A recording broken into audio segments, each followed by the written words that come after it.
Daniel 7, not a traditional Lord's Supper passage. Daniel 7, verses 13 and 14. Thus far into his vision, Daniel has seen a few things. He's seen three beasts, grotesque mashups of animals that we're familiar with, representing different human kingdoms. He saw a fourth beast, one that didn't resemble anything enough to tie it down to an animal, and so it's just called a monster, the strongest and most terrible of them all. But just as he is getting stressed about the situation on the earth, you have the arrival of one called the Ancient of Days, who takes his seat upon his throne and judges those nation monsters.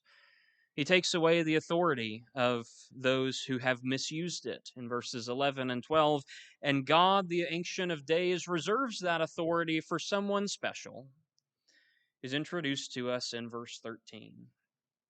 Daniel looked, and I continued watching in the night visions, and suddenly one like a son of man was coming with the clouds of heaven. He approached the Ancient of Days and was escorted before him. He was given dominion and glory and a kingdom, so that those of every people, nation, and language should serve him. His dominion is an everlasting dominion that will not pass away, and his kingdom is one that will not be destroyed.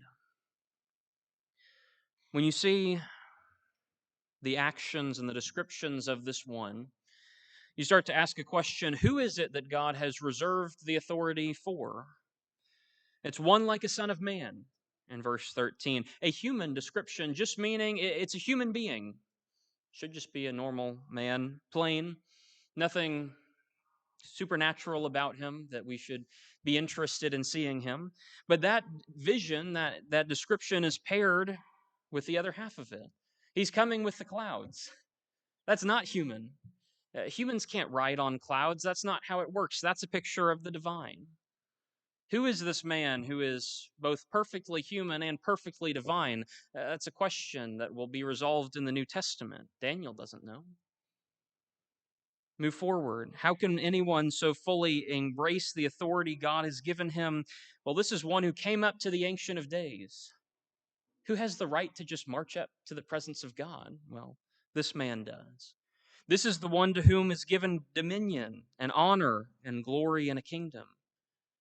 Who can be given that office?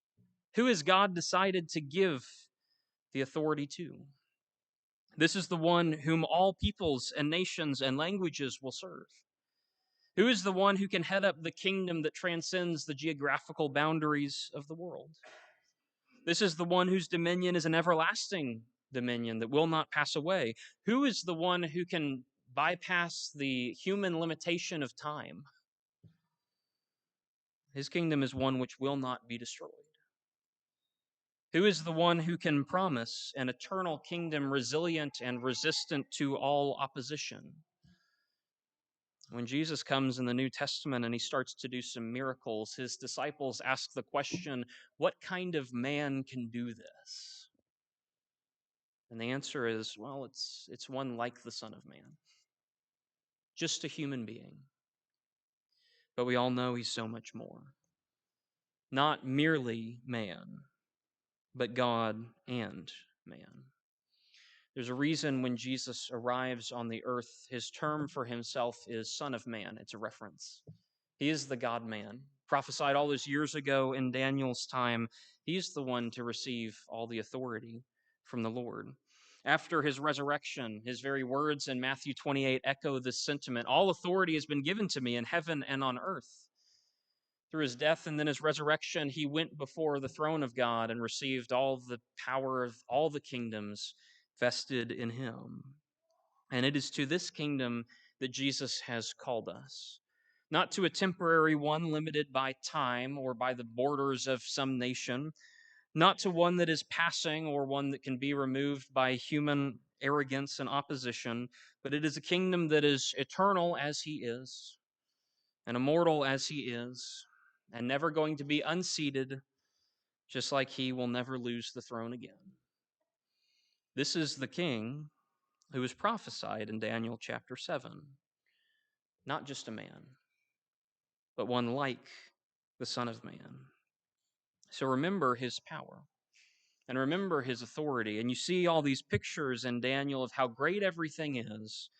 But remember, as we're told in Philippians, he gave all that up to come down to earth and suffer at the hands of those who were just human beings.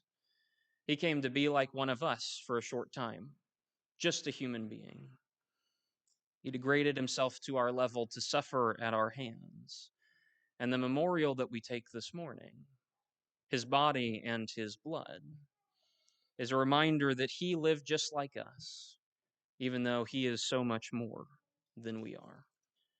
Jesus had it all, but he paid everything just for us. Remember that as we partake this morning.